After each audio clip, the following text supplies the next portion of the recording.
Welcome to Subramani. Many of us are afraid of the unknown, right? Either we use it as an excuse to never retire, or to say that, oh, I don't know, I'm not really well prepared because I may need a lot of money for my medical expenses. Medical expenses can't be guessed. Completely agree, totally agree. But unfortunately or fortunately, we don't do enough research on how Indians live their retired life. So I had to go to New York Life to get their research, which said about 58% of the people spend less than what they are earning, and only about 14%, which means 1/7 of the population, is drawing down on assets. So if only 14% is drawing down on the asset, it means 86% of the people are living off their income. So they are not likely to touch their assets. Same thing is likely to happen to me. Same thing is already happening to my mother, my aunts, my uncle, right?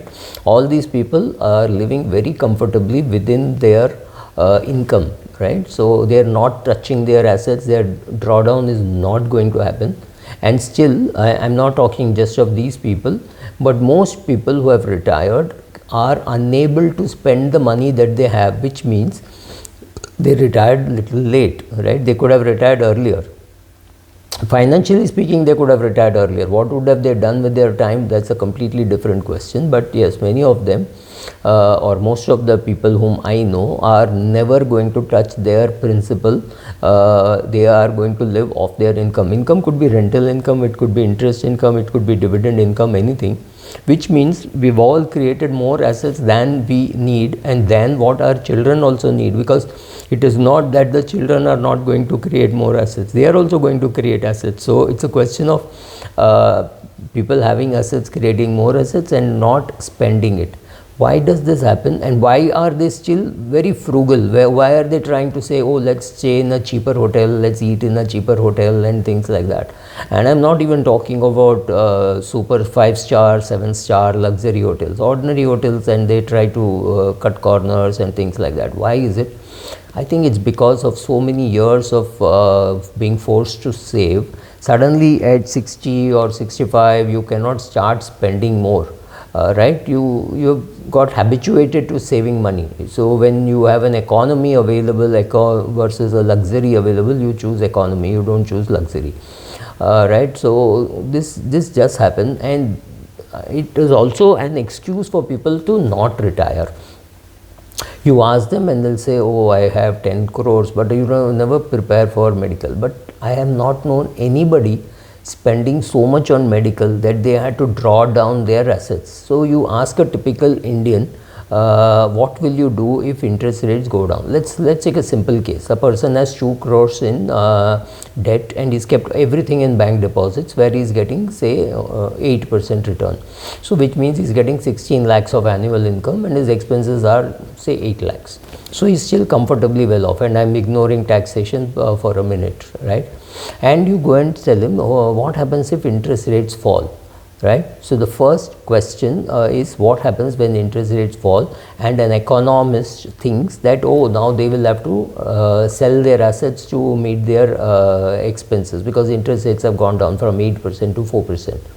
No, that is not what happens. They adjust their lifestyle.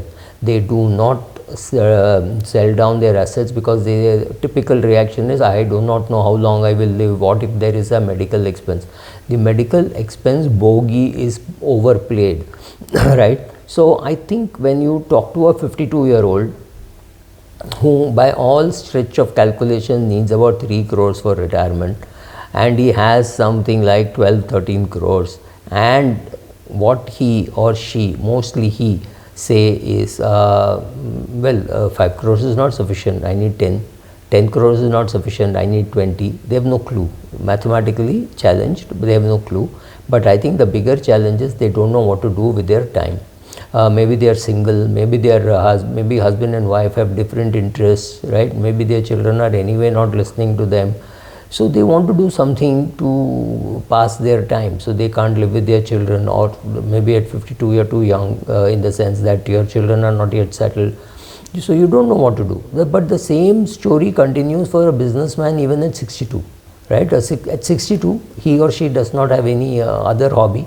So they keep fooling themselves into believing that they don't have enough money. What if there is a medical emergency? What if my children take all my money and leave me in the roads, right? These are not real fears. Their real fear is just they don't know what to do with their time.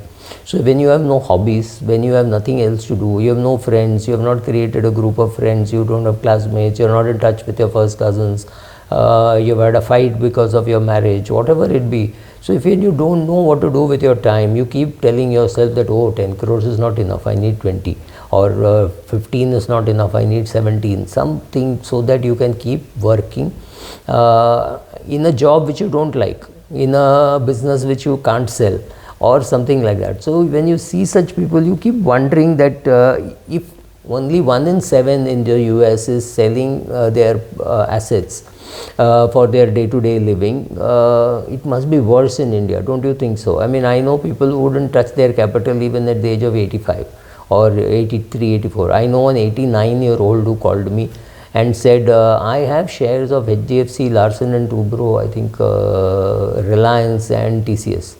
I just have these 4 shares apart from my mutual funds, etc. Should I sell these? Should I sell these shares? My immediate answer is, of course, you should sell these shares and put it in the bank deposit or things like that. And husband and wife anyway have enough money. Why do you want more complications? Because your son may not even come to look at what is happening to the assets, because he is in the US and he does not think it is worthwhile coming. He has not come here since 2017 or 18.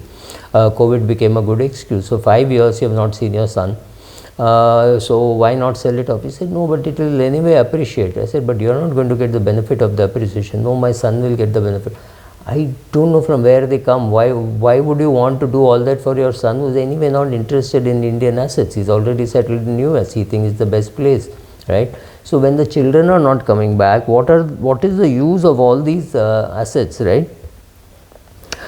Setting aside money for retirement makes sense. Yes, if you are a youngster and you don't know how much you are going to need at retirement, and another uncertainty is, what if you are forced to retire at 52 for health reasons or some other reasons, then I can still understand. But after you're 65, after you're 70 and you're done with your earning and you know your portfolio is doing well, still you're scared to spend your money, still you're scared to withdraw from the principal, you still want to live within your means.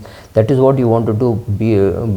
By all means do it, but it does not mean that you have to suffer and still save money. You don't have to do that. You have to withdraw from your capital. Once you're 70, 72, 75, start withdrawing from your capital and just live it, right? It does not matter. If you can travel business class, travel business class. You don't have to travel economy, especially if it's a 14-hour flight or a 13-hour flight. Do you need to go economy when you have the money, right?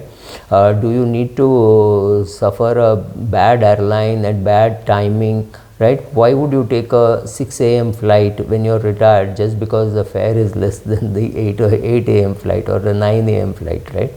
Yes, if you have something to do and you're hard pressed for time and you have to reach there, or it's an emergency, I can still understand. Choosing a ticket which is say 3:40 a.m. or things like that makes no sense, especially because you have the money, right? So if it's not for your comfort, your own comfort, if you don't want to spend, what is the point in I don't think it is so much of a financial issue. It's a psychological issue. Why don't people retire? It's a psychological issue. It's not a financial issue. Why don't people spend time their money while in retirement when they know that they have much more than what they need? I don't think it is a financial issue. It's a psychological issue. It's what I would call the paradox of not being able to spend. You accumulated because you thought you are going to spend it in the future, but then it became such a bad habit, which was actually a very good habit to start with. Now it has become such a bad habit that it prevents you from spending your own money, right? they don't try income match, they will downgrade their lifestyle and match to their income rather than sell their assets, and I think that is not a very sensible thing. And in the US you realize that as people live longer, they are leaving more money for their children. And here again I have something to say, but I think it will be a different video. Should you die with zero? But that I will do in a separate video. Thank you.